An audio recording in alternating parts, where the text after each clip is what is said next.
오늘 하나님께서 저희들에게 주시는 은혜의 말씀은 전도서 3장 16절부터 22절까지의 말씀입니다.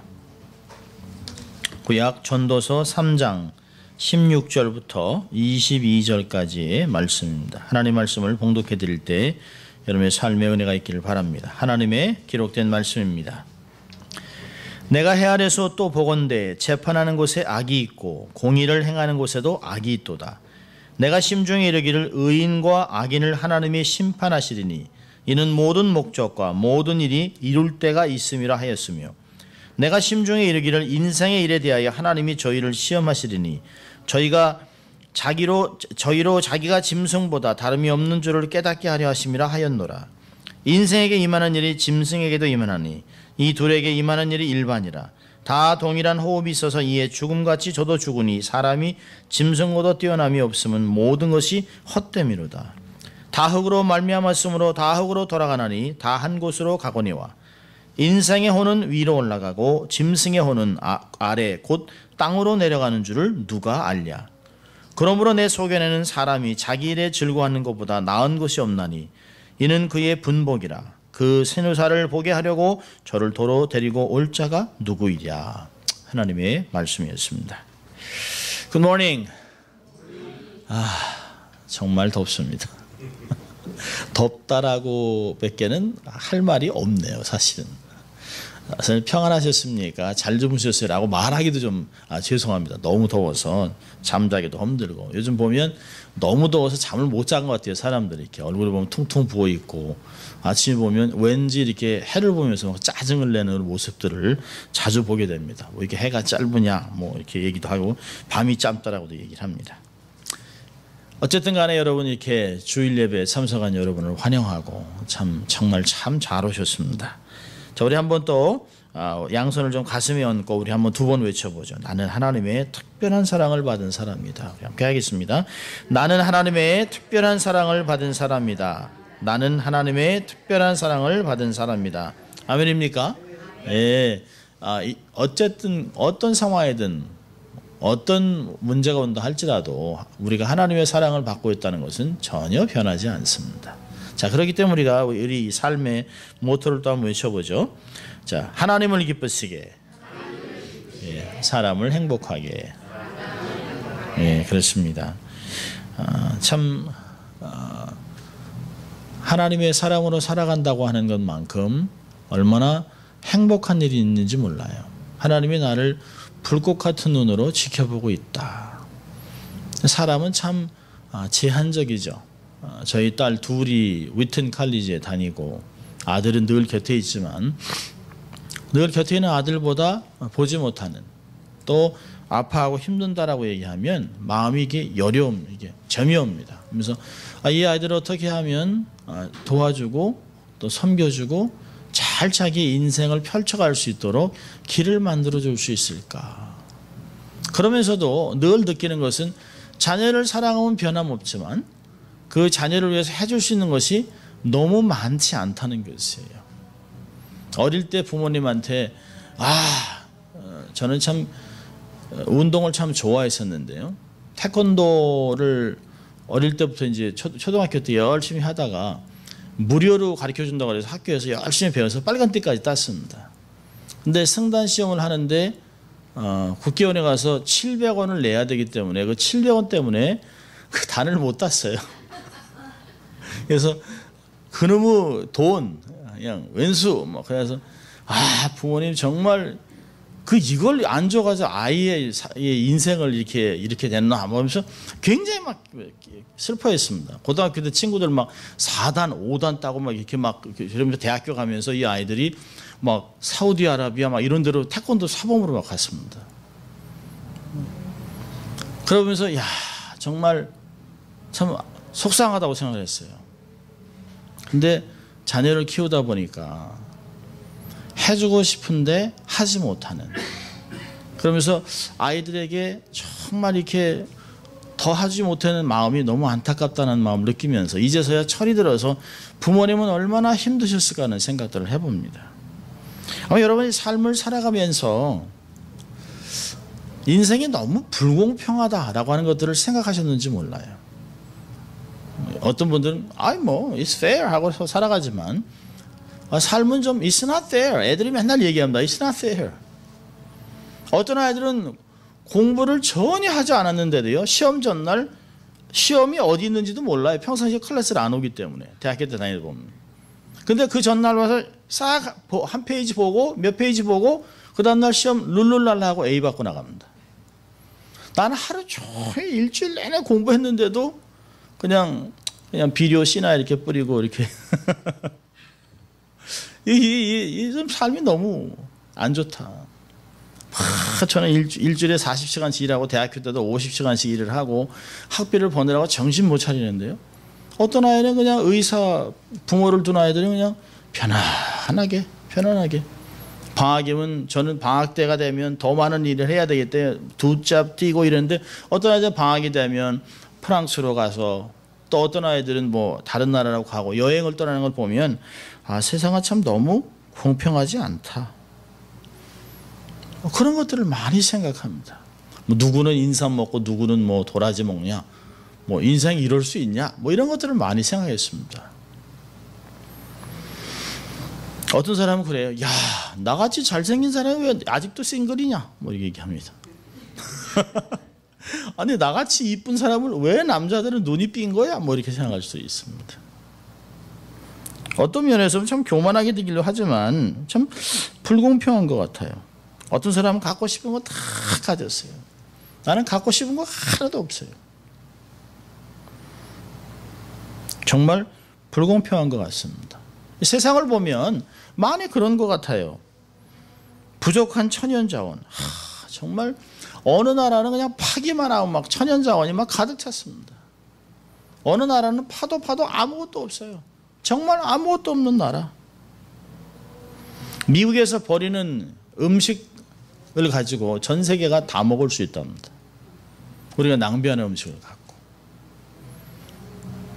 그러면서도 우리는 경제가 안 좋네 막 이런 얘기를 합니다. 뭐 주식이 안 올라간다. 가스비가 비싸.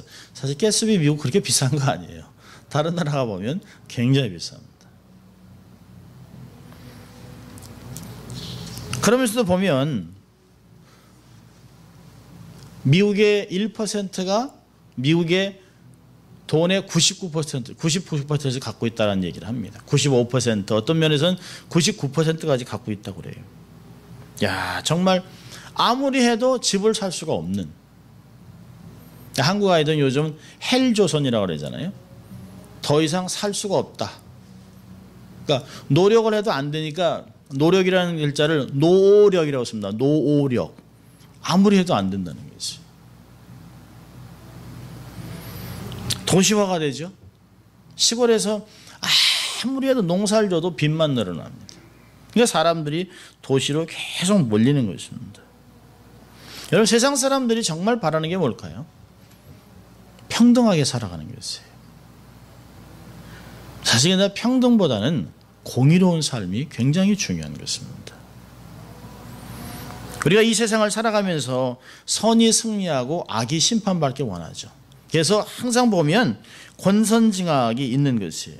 우리가 전래 동화, 뭐 영화나 이런 무비나 드라마를 보면 결국에는 악인이 다 죽습니다. 주인공은 아무리 총을 맞아도 안 죽어요. 칼을 맞아도 안 죽고 절벽에서 떨어져도 안 죽고 어떻게든 계속 살아납니다. 근데 그걸 보면서 우리가 카타르시스를 느끼죠. 그래, 악인은 죽어야 돼. 의인은 살아나서 반드시 복수하고 결국은 회복돼야 되라고 하는 그런 마음들이 있습니다. 그런데 우리가 삶을 살다 보면 정말 불공평한 때가 너무 많습니다. 그래서 우리는 가끔 왜? 하나님 왜? 나는 이렇게 신앙생활하고 이렇게 최선을 다해 살아가는데 적어도 하나님 이 정도까지는 돼야 되지 않겠습니까? 그래도 우리가 이렇게 바라는 건 아니고 누가 다 뭐 이병철 삼성 회장 같이 되길 바라는 거겠어요? 아니요. 적어도 살아가면서 걱정하지 아니하고 건강하고 아무 걱정 없이 내가 주를 위해서 마음껏 할 수 있는 삶을 살아가면서 일반 생활에서도 다른 사람한테 함부로 취급받지 않고 살아가는 것. 그렇게 큰 걸 요구하는 것도 아니에요. 보면 악이 승승장구하는 것 같아요. 거짓말하고 막 그 불법을 저지르고 막 그냥 거짓을 떡 먹듯이 하고 이런 사람들이 잘 돼가는 것 같아 보여요. 말씀대로 삶을 살아가서 보면 자꾸 어려워요. 오늘 본문을 보면 전도서 우리가 잘 알고 있는 전도서 3장 1절부터는 천하의 범사가 기한이 있고 모든 목적이 이룰 때가 있다라고 얘기해요. 죽을 때가 있고 살 때가 있고 심을 때가 있고 뽑을 때가 있고 아플 때가 있고 건강할 때가 있고 울 때가 있고 울을 때가 다 있다고 얘기해요. 그럼에도 불구하고 그 사이를 보면 모든 것이 때가 있지만 그 모든 때를 알지 못하기 때문에 우리의 삶은 불공평하다라고 느껴질 때가 굉장히 많다는 것이에요. 오늘 본문 16절을 보세요. 내가 해 아래에서 또 보건대 재판하는 곳에 악이 있고 공의를 행하는 곳에 악이 있다. 이러면 안 되잖아요. 재판하는 곳에 공의가 있어야죠. 공의를 행하는 곳에 선이 있어야 되는 거 아닙니까? 그러나 악이 있다라고 얘기합니다. 그러면서 이 세상은 사람들이 악하기 때문에 원래부터 사람이 악인이기 때문에 세상에는 부조리가 있다는 것이에요. 그렇다면 이 불공평한 삶을 살아가면서 우리는 어떠한 자세로 삶을 살아갈 것인가를 솔로몬은 우리에게 몇 가지로 이야기하고 있습니다. 우리가 살아가는 것을 보면 4장 1절도 보세요. 내가 돌이켜 해 아래에서 행하는 모든 학대를 보았도다. 오호라 학대받는 자가 눈물을 흘리되 저희에게 위로자가 없도다. 저희를 학대하는 자의 손에는 권세가 있으나 저에게는 위로자가 없도다.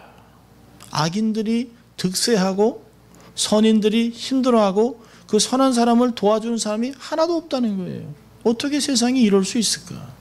이런 부조리 속에서 우리는 어떻게 살아가야 될까라고 얘기합니다. 여러분, 사람들은 공평치 못한 세상에 대해서 두 가지 극단적인 반응을 보일 수가 있어요. 첫째는 뭘까요?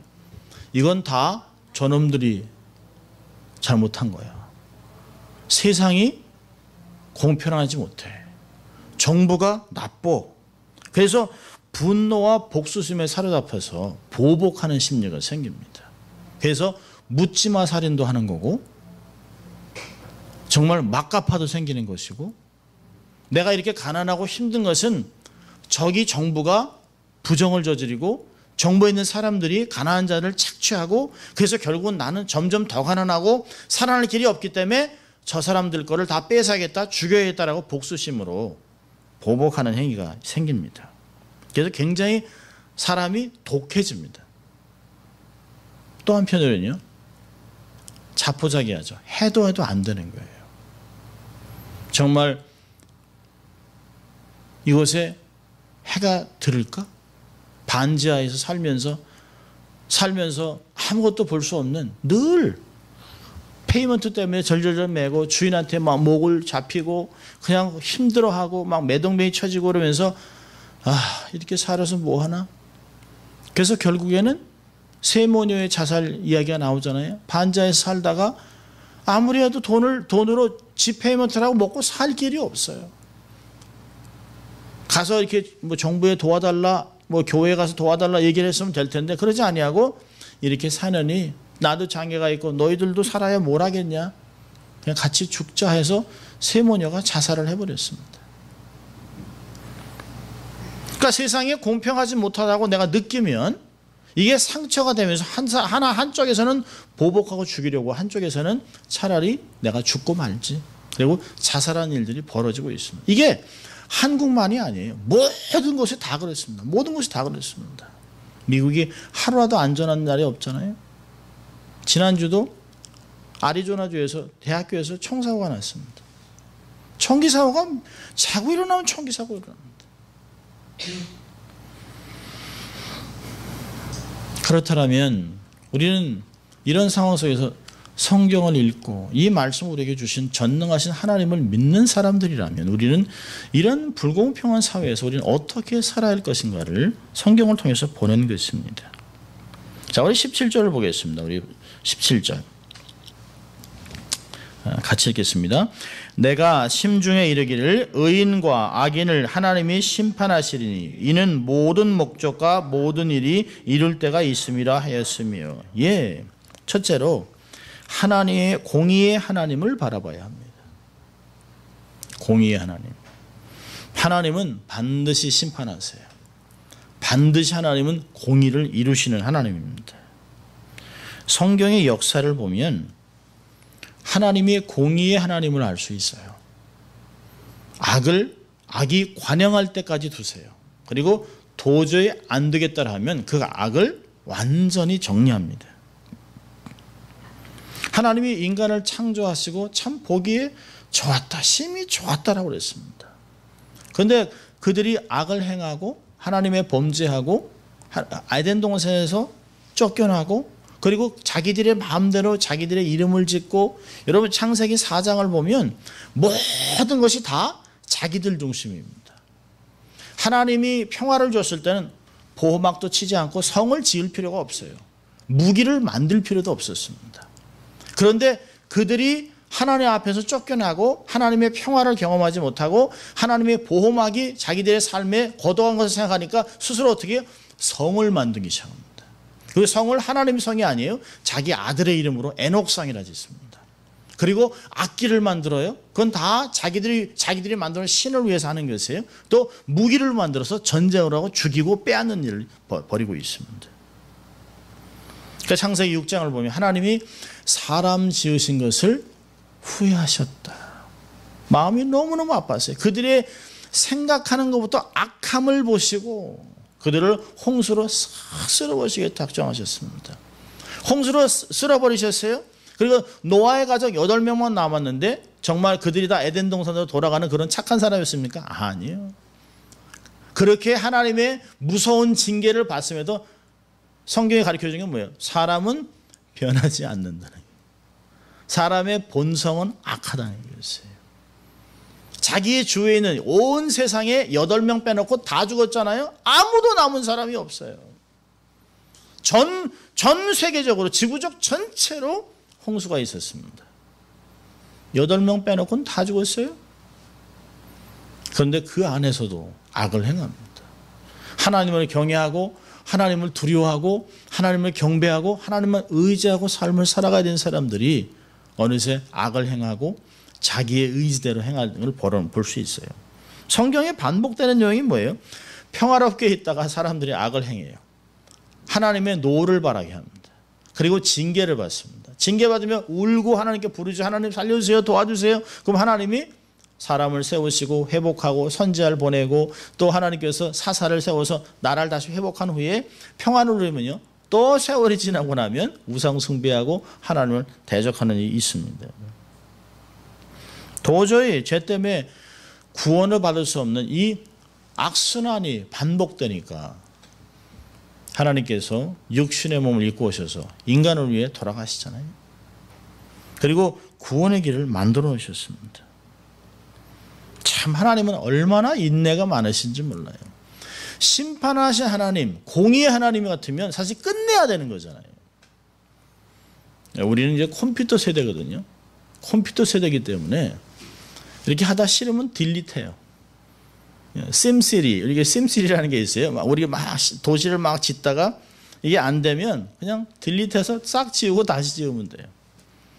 요즘 컴퓨터 세대에서 자란 우리의 자녀들이 얼마나 사람에 대해서 무가치하게 느끼냐 하면 전쟁하는 게임을 하다 죽잖아요. 그럼 다시 끄고 다시 키우면 돼요. 총 맞아 죽었잖아요. 그러면 다시 하면 돼요. 그 게임을 다시 하면 돼요. 그래서 아이들이 사람을 죽이고 사람을 잔인하게 해야 하는 것에 대해서 부담이 없어요. 왜요? 다시 세우면 돼요. 다시 사람을 또 키우면 돼요. 컴퓨터로.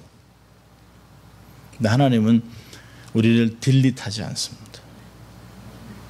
하나님은 오랫동안 참으세요. 참는다는 게 얼마나 어렵다는 걸 자식을 키우면서 알아요. 나이가 먹어가면서 이게 참는 게 고통이구나. 이게 참는 게 사랑이구나. 사랑하니까 참아주는 것이에요. 사랑하니까 기다려주는 것이에요. 사랑하니까 기대하고 회복을 기다리는 것입니다. 하나님은 또 기다리시고 또 참아주시는 좋은 하나님입니다.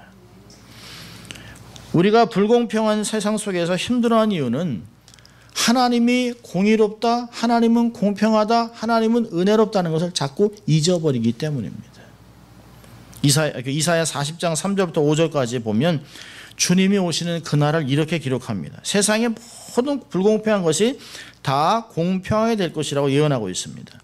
외치는 자의 소리여 가로되 너희는 광야에서 여호와의 길을 예비하라. 사막에서 우리 하나님의 대로를 평탄하게 하라. 골짜기마다 도도지며 산마다 작은 산마다 낮아지며 고르지 않은 곳이 평탄게 되며 험한 곳이 평지가 될 것이요 여호와의 영광이 나타나고 모든 육체가 그것을 함께 보리라. 대저 여호와의 입이 말씀하셨느니라. 공평을 바라본다면 결국에는 높은 것도 낮아져요. 사람의 교만도 낮아지게 되어 있습니다. 푹 패져서 세상에서 내가 뭘 할 수 있겠나 이렇게 소외된 사람들의 마음들도 하나님이 소망으로 가득 차서 평탄하게 합니다. 막 세상이 막 좁아져서 이렇게 구부러진 생각들을 다 펴서 주님이 마음대로 다니실 수 있는 시온의 대로를 우리의 삶을 통해 만들어 놓다고 약속하셨습니다. 여러분, 하나님의 기준의 공평함이라고 하는 것은 내가 생각하는 공평과는 개념이 다른 것이에요. 더 깊이 있는 공평함이라는 걸 느낍니다. 여러분, 이 어린아이, 막내 아들, 그 다음에 딸, 그 다음에 엄마가 이렇게 펜스에서 이렇게 이런 게임들을 이렇게 보려고 이렇게 보고 있어요. 근데 세 명이 다 키가 다 안 돼요. 그래서 어떤 사람이 이 박스를 이렇게 세 개를 줬습니다. 그래서 다 공평하게 박스를 다 이렇게 줬어요. 그래서 이 박스 위에 서서 보면 게임을 볼 수 있겠다 했는데요. 어린아이는 너무 작아서 그 박스에 올라가도 못 봐요. 둘째 아이는 박스에 올라가니까 보여요. 엄마는 박스가 없어도 볼 수 있어요. 세상에서는 다 공평하게 박스 하나씩 다 나눠줬는데 그럼 괜찮아야 되는 거 아니에요? 아니요. 그건 공평이 아닙니다.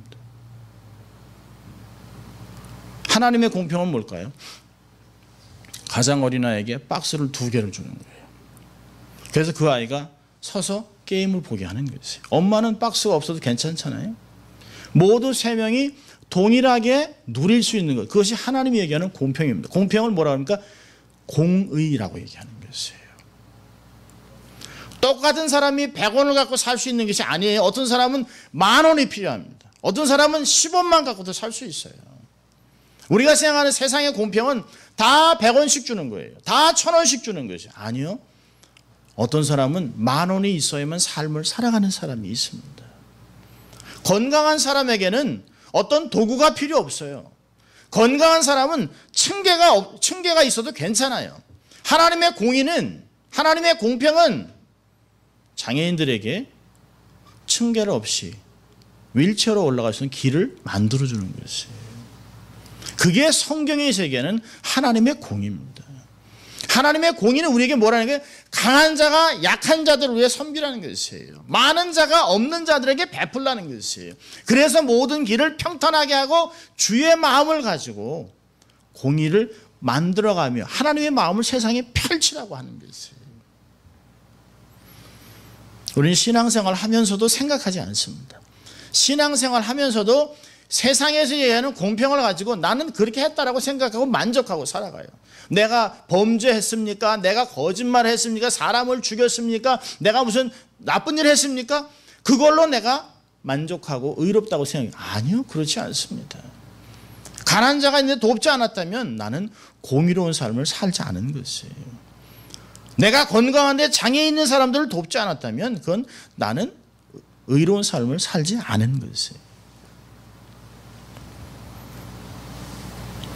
여러분, 공평하고 불공평하다라고 생각하기 전에 우리의 삶에 내게 주신 은혜가 얼마나 많았는가를 생각하자는 것이에요. 하나님 내게 주신 은혜, 지금까지 주신 건강, 지금까지 살아있는 것이 은혜인 줄 믿을 수 있길 바랍니다. 오늘은 그렇게 내일을 보고 싶었다가 어저께 밤에 죽은 자들의 소망입니다. 금요일 날도 제가 얘기를 했는데요. 저희 형님 섬기는 교회 부목사님의 동생이 진주에서 큰 교회에서 부목사로 섬기는데요. 자전거 타고 교회를 가다가 차에 치여 죽어 직사했습니다. 목사님. 아들이 둘입니다. 5살, 3살. 아버지가 시골 교회 목회를 하시고 아들 셋이 다 목사예요. 어떻게 세상으로 볼 때는 어떻게 살아요? 그걸 들으면서 안 됐다는 마음도 있지만 우리 마음은 어떻게 될까요?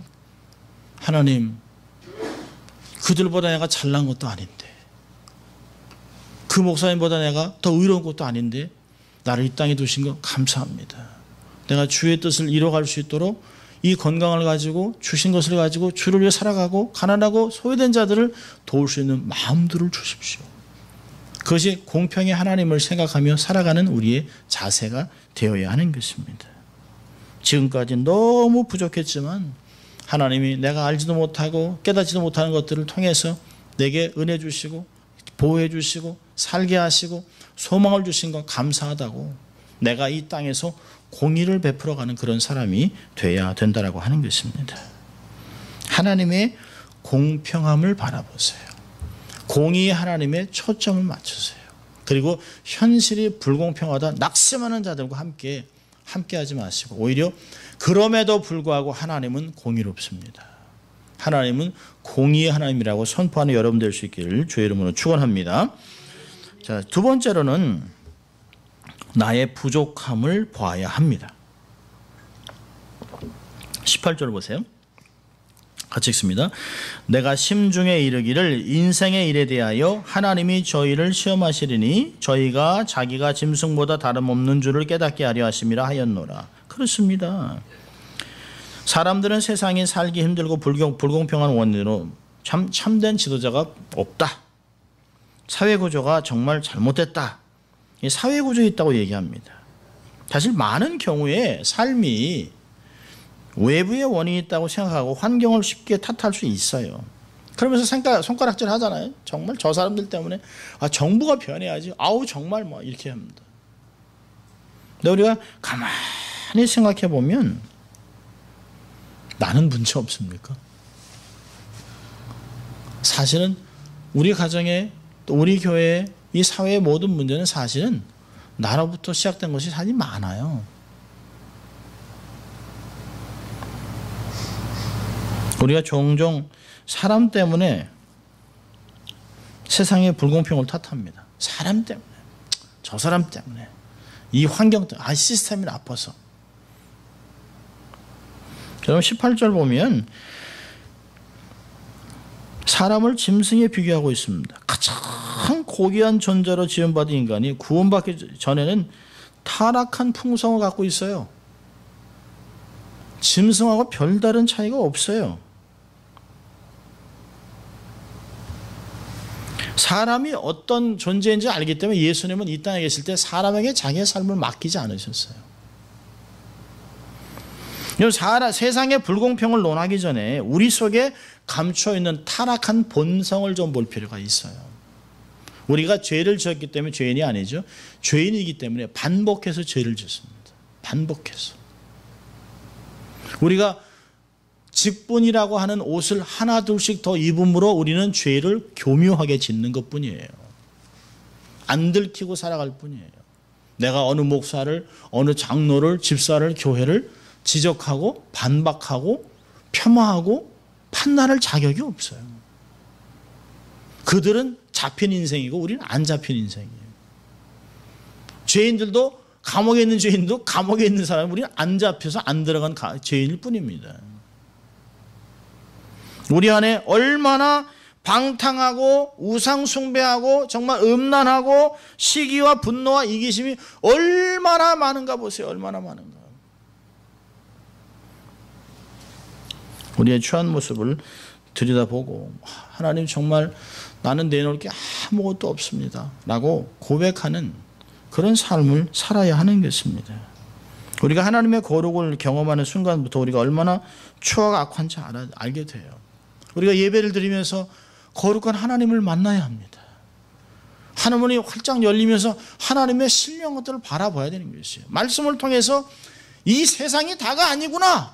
하나님이 그럼에도 불구하고 우리에게 이 놀라운 것들을 주셨구나. 나는 너무너무 악한데 라고 하는 것들을 발견하면서 하나님 앞에 엎드려지고 무릎 꿇고 기도하고 낮아지는 자세가 필요한 것이죠. 하나님의 은혜가 없다면 짐승보다 더한 존재들이죠. 진짜 막. 어떤 면에서는 제가 그래요. 우리 막 벤베라 베로 같은 이렇게 이거 아시는지 모르겠어요. 이게 거의 이게 다 사실 이게 40, 50 돼야 이상 된 사람 아는 건데 인간이 되고 싶다. 뭐 요괴 인간 같은 짐승이 동성연애 하는 거 보셨습니까? 짐승이 마약 딜러 합니까? 개가 길에서 마약 파는 거 보셨어요? 돼지가 뭐 성형수술하기 위해서 뭐 코를 높이거나 이런 거 보셨어요? 안 그래요. 돼지는 안 그래요.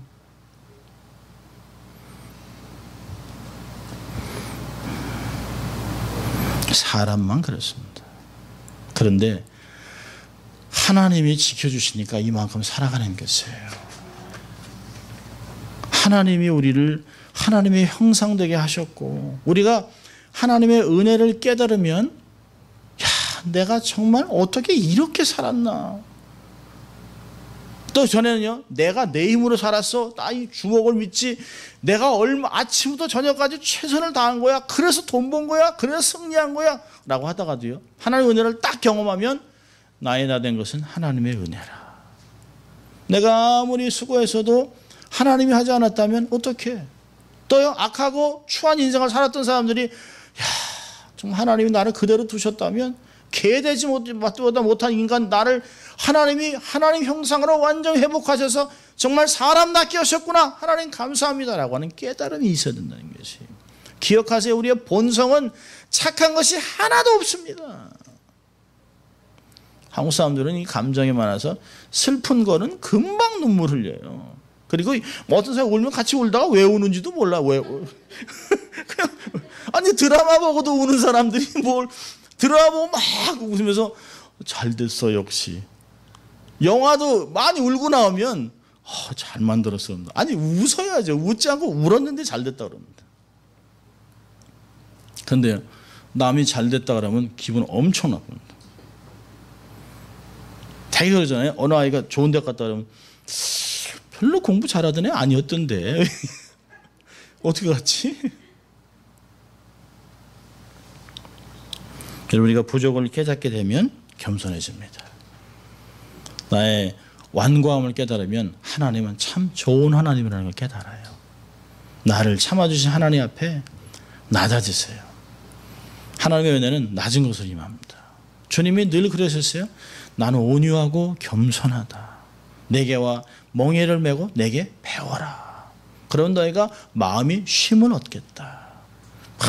복잡하고 남들 때문에 답답하고 막 사회 때문에 막 힘들어하고 불평하고 원망하고 좌절하지 말고 그럴 때 무거운 짐을 가지고 주께 나오세요. 예배로 나오고 말씀으로 나오고 기도로 나와서 그분이 우리의 삶에서 멍에를 대신 져주고 멍에를 들어주고 멍에가 가벼워질 수 있도록 마음을 쉬게 하는 그 은혜를 경험할 수 있기를 주의 이름으로 축원합니다. 세 번째로는 하나님의 축복을 바라봐야 됩니다. 22절을 보면 이런 말씀이 있어요. 우리 같이 읽습니다. 그러므로 내 소견에는 사람이 자기 일에 즐거워하는 것보다 나은 것이 없나니 이는 그의 분복이라. 그 신우사를 보게 하려고 저를 도로 데리고 올 자가 누구랴. 삶의 축복을 바라야 합니다. 우리가 태어나면서 주어지는 운명을 바꾸기는 어렵습니다. 삶을 바꿀 수는 없어요. 그러나 우리의 삶에 대한 해석은 바꿀 수가 있어요. 내가 남자로 태어난 거 바꿀 수 없어요. 가난하게 태어난 거 바꿀 수 없어요. 건강이 힘든 거 바꿀 수는 없어요. 그러나 우리의 삶을 통해서 하나님이 하려고 하는 하나님의 관심을 파악하는 것이에요. 하나님이 내게 주신 비전은 뭐냐. 나를 통해서 반드시 하나님이 이루고자 하는 뜻이 있습니다. 나만 이룰 수 있는 것이 있어요. 인간 성상현만 이룰 수 있는 하나님의 뜻이 있습니다. 여러분이 이룰 수 있는 것이 아니에요. 여러분만이 이룰 수 있는 반드시 하나님의 뜻이 있습니다. 하나님의 나라는 큰 조각이 있어요. 아마 1000피스, 10,000피스, 아마 100만 피스가 되는 그런 퍼즐이겠죠. 그 퍼즐에서 보면 아무 색깔도 없는 것도 있어요. 어떤 것이 딱 펴보면 하얀색이 밋밋해요. 아무것도 색깔이 없어요. 이거 뭐 어디 놔도 안 놔도 그만이에요. 근데요, 그 퍼즐에서 그 피스가 없으면 그 그림이 완벽하게 안 돼요. 저희 집에서 지난번에 에스더가 왔을 때 에스더 아내 딸까지 그 1000피스를 그 다 맞추려고 며칠을 헤매면서 그냥 다 뒤집어 엎고 싶은 마음이 있었습니다. 이게 이걸 뭐하러 돈도 안 생기는 이거 아무것도 안 되는 거 이걸 맞추려고 이걸 막 거의 다 뒤집어 엎을 뻔했습니다. 근데 다 해가지고 뭐 그래도 아빠가 돼가지고 뒤집어 엎으면 되겠나 하고 이제 딸을 격려하면서 어딘가 피스 맞겠지 했는데 다 해서 다 맞췄는데 하나를 못 찾아요. 하나가 없어요. 그래서 이 상 위에다 했는데요, 상이 밤색이니까 다 했는데 거기만 딱 구멍이 이렇게 났습니다. 그렇다고 딴 거를 집어넣을 수도 없잖아요. 그래서 우리가 가끔 이제 우리가 스스로 위로하는 거죠. 이건 디펙트 됐다. 이거 아마 없는 거를 샀나 보다 우리가. 아니면 우리가 하다가 잃어버렸을 텐데. 그걸 보면서 많은 걸 느낍니다. 이 작은 피스 안에도 아무 색깔도 없어요. 아무 바탕 색깔 아무것도 색깔도 없는데 그렇습니다. 근데 퍼즐 하면서 느끼는 게 뭐냐면 원 그림이 있기 때문에 어떤 그림이 나온다는 걸 너무 잘 아는 것이에요. 여러분, 우리 삶의 인생의 퍼즐의 원판이 여기 있잖아요. 원판이. 아무리 찾아도 없어요. 나는 정말 내가 태어난 게 이게 하나님 뜻일까? 나 같은 놈이 살아서 무슨 의미가 있겠나? 막 그러면서 내가 무슨 우리 교회에 무슨 도움이 되겠어요? 아유, 저 없어도 교회는 돌아가요. 막 이런 쓸데없는 소리 합니다. 그런데요, 이 원판 그림을 딱 보면 없으면 안 되는 거예요. 여러분, 하나님의 축복은 성경을 바라보고 원판을 볼 때 하나님의 축복이 뭔지 알아요. 내가 반드시 존재해야 합니다. 여러분, 부모의 마음이 언제 아플까요? 자식이 자기는 아무것도 할 수 없다고 눈물 흘리고 혼자 앉아있는 거예요. 그리고 엄마 아빠가 나 같은 인생을 정말 기뻐할까? 그럴 때 너무 속상한 거죠. 내가 돈도 못 벌어, 나 뭐 좋은 대학도 안 나와서, 나 뭐 아무 재무도 없어, 뭐 재주도 없어. 여러분, 이 아이가 태어났을 때 부모의 마음은 얼마나 기가 막혔을까요? 한 번은 제가 읽은 그 신문에서 읽었던 스토리인데요, 어떤 청소년이 집안도 가난하고 또 자기가 사고를 쳐가지고 결국은 살던 전셋집에서 쫓겨나와서 이제 사글세 방에 살게 됐습니다. 부모는 너는 도대체 이렇게 사고란 사고는 다친다고 맨날 혼났습니다. 그러다 보니까 이 아들이 생각하기에 나는 뭐 여기서 있어봐야 아무 도움도 안 되는구나. 그리고 그냥 집을 뛰쳐나왔습니다. 집을 뛰쳐나와가지고는 1년이 넘도록 집을 안 돌아갔습니다. 엄마 아버지는 뭐 일하고 낮에는 자식을 찾아내는데 탈 수가 없어요. 사진을 갖고 막 이 아이 보셨냐고 막 하는데 의외로 이 아이가 멀지 않은 곳에 반지하에서 여러 아이들과 함께 살고 있었습니다. 그래서 거기를 주인에게 도움을 받아서 키를 열고 들어갔습니다. 들어가 보니까 진짜 돼지우리 뭐 비슷해요. 다른 곳이 이게 이 사람이 사는 건지 알 수 없어요. 근데 엄마 눈에는 어떤 게 자식 옷인지, 어디가 아들이 자는 곳인지, 어디에서 아들이 앉아서 책을 보는지 너무 잘 알아요. 그래서 엄마가 집을 다 청소하고 빨래를 하고 다 치워놓고 이걸 어떻게 할까 생각을 하다가 아이의 돌 사진을 딱 그 가족과 함께 찍은, 그러니까 아들 돌 사진을 이렇게 찍으면서 이제 앞에 이렇게 뭐 떡하고 이렇게 놓고 이렇게 하는 데서 부모들이 활짝 웃는 사진을 이렇게 해놓고 딱 붙여놓고 갔어요, 거기다. 근데 이 아이가 이제 어디 갔다 이제 뭐 일도 하고 뭐 어디 갔다 이제 돌아왔는데 집에 오니까 너무 깨끗하게 치워져 있어요. 그 자기 자리에 가서 딱 봤는데 벌써 직감적으로 엄마가 왔다 갔다는 걸 알았어요. 근데 자기 자리에 딱 사진이 하나 붙어 있습니다. 그 사진이 뭐냐면 자기의 돌 사진할 때 온 가족이 활짝 웃는 모습을 봤어요. 이 아들의 마음은 어떤 마음이 들었을까요? 내가 태어나서 자랄 때 이렇게 부모들이 나를 기뻐하고 사랑했구나. 100마디 말이 필요 없었어요. 그냥 아들을 향한 따뜻한 부모의 마음에 사진 한 장으로 딱 붙이고 왔는데 그 사진 때문에 아들이 3일 만에 돌아왔습니다. 삶의 축복은 뭘까요? 가족으로 돌아오는 것이에요. 자기의 자리로 돌아오는 것이에요. 하나님이 주신 신분을 깨닫는 것이에요. 하나님이 내게 무엇을 주셨는 것을 깨닫는 것이에요. 신앙인이 신앙으로 돌아오는 게 삶의 축복입니다. 하나님의 가족으로 돌아오는 게 축복입니다. 더 나아가서 하나님의 비전과 꿈이 무엇인가를 깨닫는 게 축복입니다.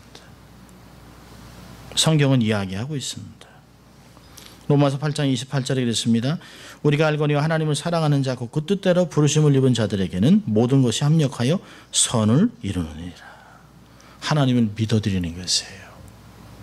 우리의 실패까지도 사용하시는 하나님. 우리의 게으르고 연약했던 과거의 모든 것을 꾸짖지 아니하고 그것마저도 다 품으시고 합력해서 우리로 만들어가는 하나님. 지금의 나, 더 나은 나를 만들어 가시는 하나님, 그 하나님의 손 안에 있는 게 축복인 줄 믿을 수 있길 바랍니다. 시편 138편 8절에 이러고 있어요. 하나님은 나를 위하여 당신의 목적을 이루어 가실 것이다. 여러분, 세상은 공평하지 않습니다. 그러나 하나님은 공평합니다. 세상은 나를 함부로 취급하고 판단하고 비판하지만 하나님은 그렇지 않습니다. 하나님 나를 귀하게 여기시고 나를 통해 하나님이 계획하신 목적을 통해 영광을 받으시기로 작정을 하셨어요. 그리고 그건 변하지 않습니다. 내가 돌아오기만 하면, 하나님만 바라본다면, 하나님의 손 안에 나의 인생을 맡기기만 하면 하나님은 대단한 그릇으로 만들어 갈 것입니다. 내가 생각하는 그런 그릇이 아닌 하나님이 원하시는 아름다운 그릇으로 만들어 갈 것이에요. 토기장의 손에 삶을 맡기세요. 깨어졌더라도 다시 오세요. 그리고 하나님의 축복의 손에 삶을 맡기십시오. 우리에게 닥친 위기를 위험한 기회죠. 기회로 삼으세요. 하나님께 맡기세요. 불평하고 원망하고 좌절하며 시간을 낭비하지 말고 그럴 시간이 있으면 하나님께 나오세요. 그럴 시간이 있으면 한 자라도 성경을 더 읽으세요. 그럴 시간이 있으면 하나님께 엎드려 왜? 라고 질문하며 기도하세요. 그리고 하나님께서 당신이 어떤 공의로운 하나님인지, 우리는 얼마나 연약한지, 그럼에도 불구하고 우리 안에 얼마나 많은 은사와 은혜와 재능이 있는가를 주님이 말씀하실 것입니다. 제자리로 돌아오는 것이 하나님의 축복입니다. 불공평한 상황에서 자기가 서 있을 곳을 지키세요. 하나님 앞에, 하나님 여기가 제자리 맞죠? 내가 주위에 있는 거 불평하지 않고, 내가 저 좋은 색깔 원치 않고, 내가 저 자리에 가려고 하지 아니하고 내 자리에 서서 이 그림을 만들겠습니다 라고 하는 것이 축복의 인생을 깨달을 수 있기를 바랍니다. 하나님은 공의의 하나님입니다. 기도하겠습니다. 하나님 아버지 감사합니다. 오늘도 하나님 저희들을 들어 사용하시기로 작정하시고 우리를 한 사람 한 사람 귀하게 존귀하게 여기시는 주님 인하여 감사합니다.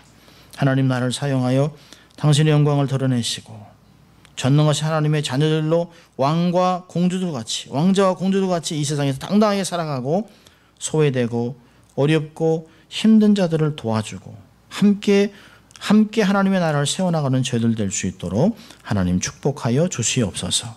감사하고 예수님 이름으로 기도합니다. 아멘.